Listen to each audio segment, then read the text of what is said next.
Alhamdulillahirabbil alamin wa bihi nasta'in ala amruddin wassalatu wassalam ala asyrofil anbiya wal mursalin wa ala alihi washabbihi ajmain.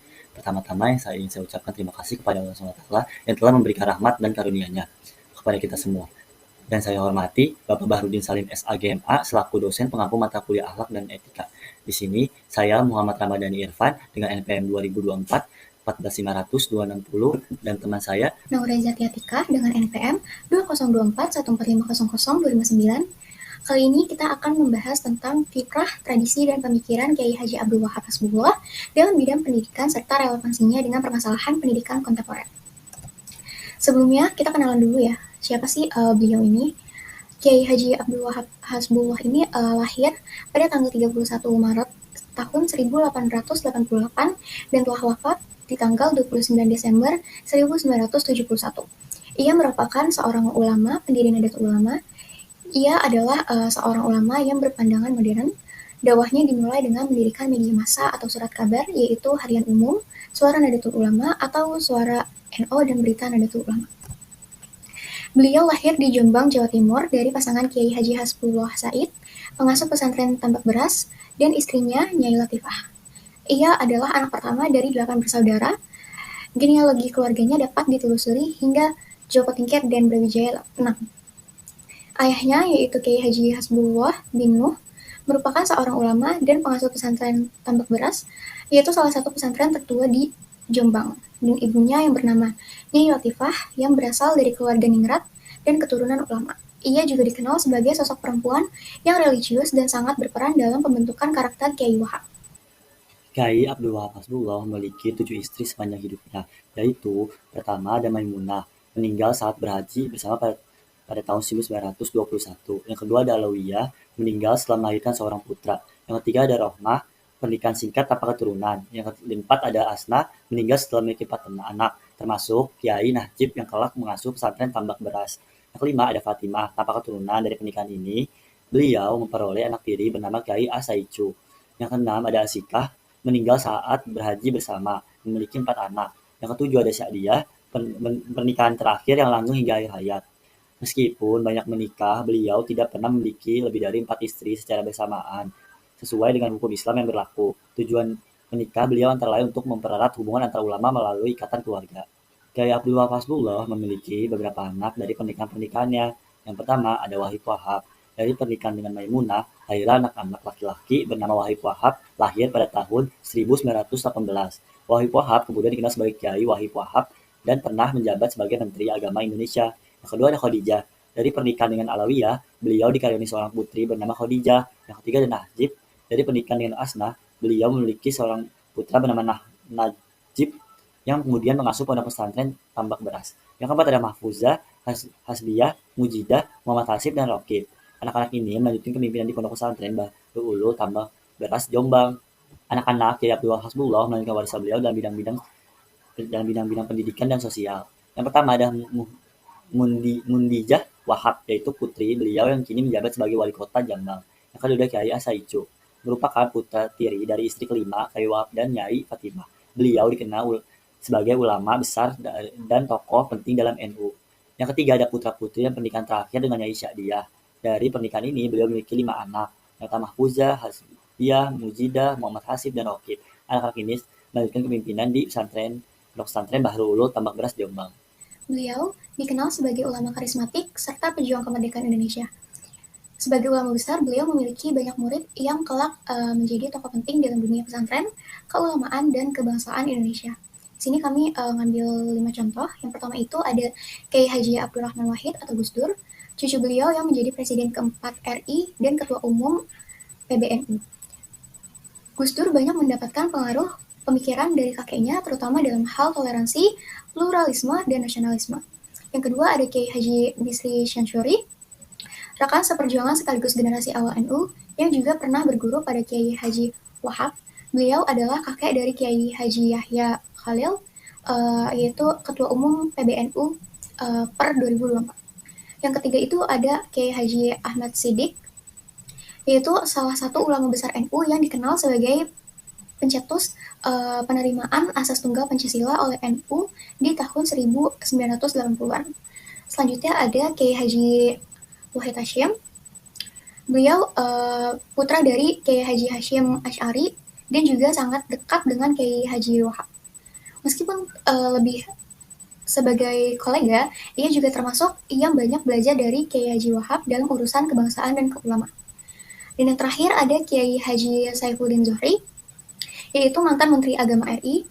Ia dikenal sebagai santri dan murid intelektual Kiai Haji Wahab yang sering berinteraksi dalam konteks dakwah dan perjuangan kemerdekaan. Pendidikan yang ditempuh oleh Kiai Haji Abdul Wahab Hasbullah ini terdapat menjadi dua, yaitu pendidikan di Indonesia dan pendidikan di Mekah.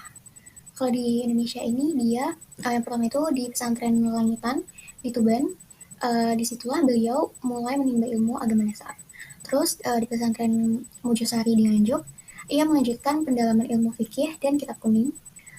Selanjutnya pesantren Tawangsari di sepanjang Sidoarjo, beliau belajar pada Kiai Haji Muhammad Saleh. Dan yang terakhir ada dia belajar di pesantren Tebu Ireng di Jombang. Ia belajar langsung kepada Kiai Haji Hashim Asy'ari yang kelak menjadi rekan seperjuangannya mendirikan Nadatul Ulama. Selanjutnya pendidikan di Mekah, dia itu belajar sama ulama besar seperti Syekh Mahfuz At-Tarmasi, Syekh Ahmad Khatib Al-Minangkabawi, dan Syekh Al-Yamani. Di Mekah, beliau ini dikenal sebagai santri yang cerdas dan aktif berdiskusi, bahkan beliau ini berani mengemukakan pendapat di hadapan para ulama besar. Pendidikan beliau yang luas ini menjadikannya sosok ulama yang progresif, terbuka terhadap modernitas, tapi beliau ini tetap kokoh dalam tradisi Ahlussunnah wal Jamaah. Kiprah Kiai Abdul Wahab Hasbullah dalam pendidikan. Yang pertama, menerus dan mengasuh pesantren tambak beras. Yang kedua, mendorong integrasi nilai kebangsaan dalam pendidikan Islam. Yang ketiga, mengembangkan metode pendidikan Ba'sul Masail. Yang keempat, pembinaan generasi muda NU. Kiprah Kiai Abdul Wahab Hasbullah dalam bidang pendidikan sangat besar, terutama dalam dunia pesantren dan pembaruan pemikiran Islam di Indonesia. Beberapa kiprah pendidikan Kiai Abdul Wahab Hasbullah. Yang pertama ada pendirian Nahdlatul Ulama. Kiai Wahab Hasbullah merupakan salah satu pendiri NU tahun 1926 yang menjadi organisasi keagamaan dan pendidikan Islam terbesar di Indonesia. NU sangat aktif dalam mengembangkan pendidikan pesantren dan madrasah. Yang kedua ada pengembangan sistem pesantren. Beliau mengembangkan sistem pendidikan pesantren yang berbasis pada kajian kitab kuning dengan penekanan pada akhlak, fikih, dan tasawuf. Gaya pengajaran mengedepankan kebebasan berpikir dan istijab. Yang ketiga ada pencetus, halqah, dan forum diskusi di santri. Beliau mencetuskan metode pengajaran dalam bentuk halqah yang kemudian berkembang menjadi forum diskusi santri bernama Taswirul Afkar. Ini adalah inovasi penting dalam pendidikan Islam yang mendorong dialog dan berpikir kritis. Yang keempat ada kontribusi dalam perumusan kurikulum Madrasah NU. Sebagai penggerakan utama di NU, Kiai Wahab juga mempengaruhi kurikulum Madrasah NU agar relevan dengan perkembangan zaman, tanpa meninggalkan tradisi Islam Ahlussunnah wal Jamaah. Yang kelima ada pendidikan kader ulama. Kiprah beliau juga terlihat dalam mencetak banyak kader ulama melalui pesantren yang diasuhnya, seperti pesantren Tambak Beras Jombang yang menjadi pusat keilmuan penting di Jawa Timur. Yang keenam ada pendidikan Nadiyatul Wahtan dan Nahlatul Tujar. Sebelum NU, beliau juga mendirikan organisasi seperti Nahdlatul Wathar pada tahun 1916 sebagai gerakan kebangkitan nasional berbasis pesantren yang juga berfungsi sebagai wadah pendidikan dan dakwah. Selain itu, Nahdlatul Tujar 1918 yang fokus pada pemberdayaan ekonomi umat, tapi tetap bersinergi dengan misi pendidikan Islam.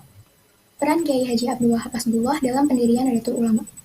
Beliau adalah tokoh sentral dalam pendirian Nadatul Ulama pada tanggal 31 Januari 1926.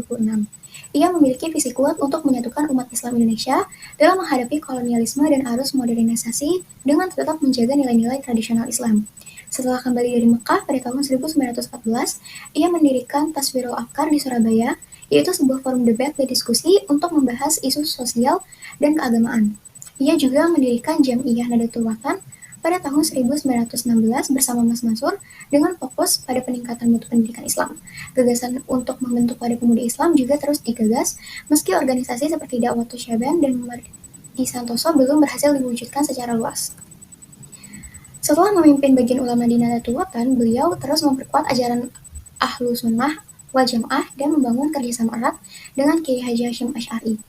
Ia turut mendirikan Komite Hijaz sebagai respons terhadap penyebaran paham Wahabi, menunjukkan kepeduliannya terhadap isu-isu keislaman internasional. Setelah itu, pertemuan bersejarah pada tanggal 31 Januari 1926 di Surabaya melahirkan NU sebagai organisasi Islam yang berpegang pada 4 mazhab. Kiai Haji Wahab menjadi salah satu inisiator dan penggerak utama organisasi ini. Beliau juga menjadi delegasi dalam Kongres Islam Dunia di Mekah, memperjuangkan hak umat Islam dari wilayah Nusantara. Untuk memperluas dakwah dan penyebaran informasi, ia mendirikan surat kabar Suara Nahdlatul Ulama yang menjadi media penting dalam menyuarakan pandangan NU dan memperkuat kesadaran umat terhadap isu-isu keislaman dan kebangsaan. Kontribusi Kiai Haji Abdul Wahab Hasbullah terhadap pendidikan dan pemikiran Islam di Indonesia. Beliau memberikan kontribusi signifikan terhadap pendidikan dan pemikiran Islam di Indonesia melalui Nahdlatul Ulama dan organisasi pendidikan lainnya. Ia mendirikan Taswirul Afkar untuk meningkatkan mutu madrasah dan mengintegrasikan nilai-nilai tradisional dan dengan kebutuhan masyarakat modern. Terbagi menjadi 2 bagian, yaitu kontribusi bidang pendidikan Islam dan kontribusi dalam pemikiran Islam. Dalam kontribusi bidang pendidikan Islam terbagi menjadi 4 poin. Yang pertama itu ada penguatan sistem pesantren. Yang kedua ada inovasi dalam metodologi pembelajaran. Yang ketiga ada pembentukan organisasi pemuda Islam. Poin yang terakhir yaitu ada pendidikan melalui media. Yang kedua yaitu ada kontribusi dalam pemikiran Islam terbagi menjadi 3 bagian. Yang pertama itu ada pemikiran Islam moderat. Yang kedua yaitu ada hubungan Islam dan nasionalisme. Dan yang terakhir ada kontekstualisasi hukum Islam. Pemikiran-pemikiran penting Kiai Haji Abdul Wahab Hasbullah yang relevan dengan konteks kebangsaan. Terbagi menjadi 11 poin. Yang pertama itu ada pemersatu Islam dan nasionalisme. Yang kedua ada tokoh santri nasionalis. Yang ketiga ada penciptaan lagu Ilal Waton. Yang keempat pendiri NU struktural. Yang kelima ada penggerak kemandirian ekonomi. Yang keenam ada tokoh pendidikan dan pesantren. Yang ketujuh ada pembina organisasi pemuda. Yang kedelapan ada tokoh pers dan media. Yang kesembilan ada pemikir moderat dan terbuka. Yang ke-10 ada politisi jalan tengah. Dan yang terakhir yaitu cerminan Islam moderat Nusantara. Pengaruh perjuangan Kiai Abdul Wahab Hasbullah terhadap pergerakan nasional dan kemerdekaan Indonesia. Yang pertama ada aktivitas organisasi kebangsaan dan keislaman. Kiai Wahab aktif dalam Nahdlatul Watan dan Taswirul Afkar sebagai wadah menyuarakan kebangkitan nasional dan persatuan umat Islam yang kemudian melandasi berdirinya Nahdlatul Ulama. Yang kedua ada resolusi jihad dan peran kemerdekaan. Ia menegaskan resolusi jihad pada 22 Oktober 1945 yang menyatakan mempertahankan kemerdekaan sebagai kewajiban agama. Ini memicu semangat perjuangan rakyat, terutama dalam pertempuran 10 November di Surabaya. Yang ketiga ada membangun jembatan antara agama dan politik. Kiai Wahab berhasil menyatakan nilai-nilai keislaman dan nasionalisme dalam perjuangan politik menjadi dasar keterlibatan NU dalam kehidupan bernegara secara inklusif dan moderat. Yang keempat ada warisan, perjuangan dan relevansi saat ini.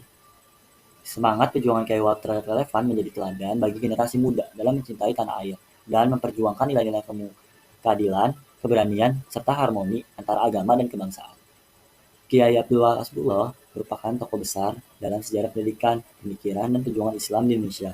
Kiprah beliau tidak hanya terbatas pada pendirian Nahdlatul Ulama, tetapi juga mencakup banyak aspek strategi yang memperkuat fondasi kehidupan beragama dan berbangsa.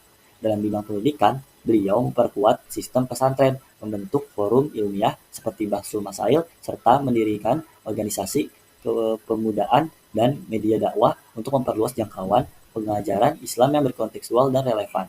Dalam hal ini, pemikiran Kiai Wahab mendorong Islam yang moderat, toleran, serta mendukung nasionalisme dan keterlibatan aktif dalam kepolitikan sebagai bagian dari tanggung jawab keislaman. Pemikiran-pemikirannya seperti hubul watan minal iman menjadi prinsip dasar yang dijunjung tinggi oleh umat Islam di Indonesia. Terima kasih sudah menonton presentasi dari kami. Bila salah kata, mohon dimaafkan. Wassalamualaikum warahmatullahi wabarakatuh.